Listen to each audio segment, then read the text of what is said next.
Blackout કરી દેવામાં આવ્યું છે, બધું જ બંધ, અંધારપટ કરી દેવામાં આવ્યું છે।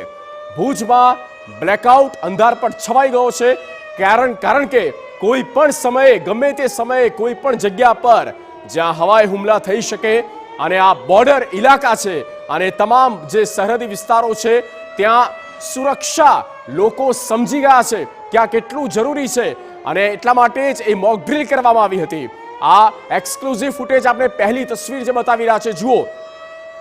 આગના ગોળા વરસતા હોય તેમ આ એક બાદ એક મિસાઇલ જે છોડવામાં આવી છે,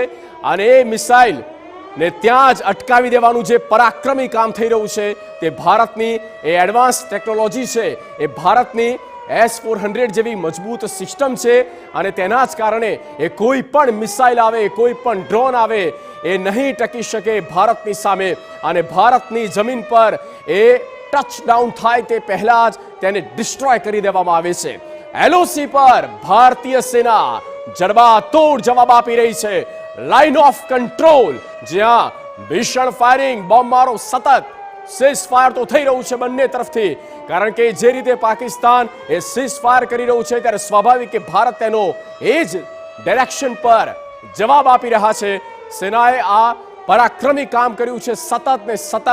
જે પણ કોઈ મિસાઇલ, બોમ્બમારો, બારૂદી ગોળા વરસાવવામાં આવી રહ્યા છે, એ તમામે તમામ તોડી પાડવામાં